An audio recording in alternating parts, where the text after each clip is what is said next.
According to the Florida Attorney General, the Sunshine State loses 17 of those 137 people per day to the opioid crisis. A big part of the reason that Governor Ron DeSantis set up a drug abuse task force in April. Florida Senator Rick Scott, a previous governor there himself, joins us now to discuss the battle against the opioid epidemic and what Monday's ruling in Oklahoma means to that fight. Senator, great to have you with us tonight. Well, Shannon, your heart just goes out to these families. I've got a family member that's struggled with drug addiction, and you feel so sorry for these families. And there's so many people we've all met that have lost their loved ones. So while I was governor, we put a lot of money in to deal with it, and we also restricted the amount of days you could be prescribed. But we've got to figure this out. There's just we're losing too many people. Okay, so essentially a $500 million ruling against Johnson & Johnson yesterday out of Oklahoma. They say that they have less than 1% of the legal opioid prescriptions in that state. And there are a lot of people asking whether this is the right tack to go after that company. The Wall Street Journal had an editorial board piece, and they call this an opioid stick-up. They say the opioid addiction problem is varied and complex, and these days it is largely a problem of illegal fentanyl and meth. It won't be eased by bankrupting America's pharmaceutical companies. Do you think it's the right strategy or not to go after these companies? Well, I think anybody that's been part of getting people addicted needs to be held accountable. Now, look, the right thing would happen here is these companies would step up. They'd say, we're going to figure out how to help stop the abuse. We're going to help put money in for rehabilitation.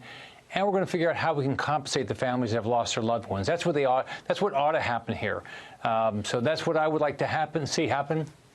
In my 8 years, I worked with Pam Mondi. We put a lot of money into stopping pill mills and doing a lot of other things. It's hard.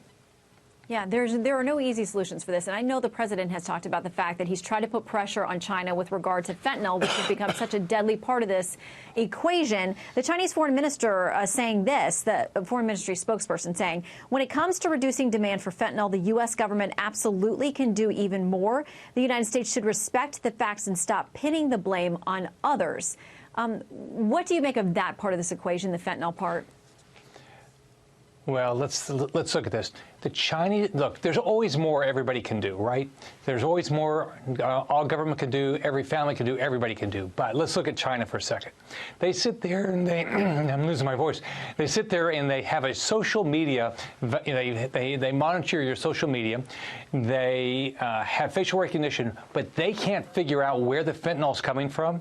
Come on, they know exactly where it's coming from, and it's part of their plan to hurt our country. This is a government, the Chinese government, that is not to be trusted. There's nothing they do that's good for this country.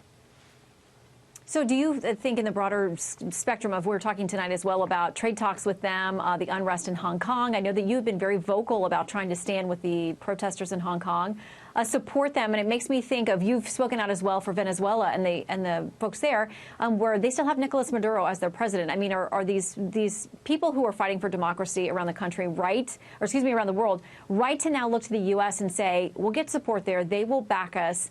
How much should they be counting on that these days? I think everybody in the world that cares about freedom and democracy ought to be helping and doing everything they can to support the protesters in Hong Kong. But let's look at the Chinese government. They can't be trusted. Right? They joined the WTO. They didn't comply. They steal our technology. They said to President Obama they wouldn't militarize the South China Sea. They did. They're helping Maduro commit genocide against little children every day. There's no human rights. So, I mean, they don't support anything that's good for world order. Well, it is a difficult situation. The world continues to watch as millions have flooded the streets over the last few weeks there in Hong Kong. Senator Rick Scott, Republican out of Florida, thank you for joining us tonight, sir. Nice seeing you, Shannon.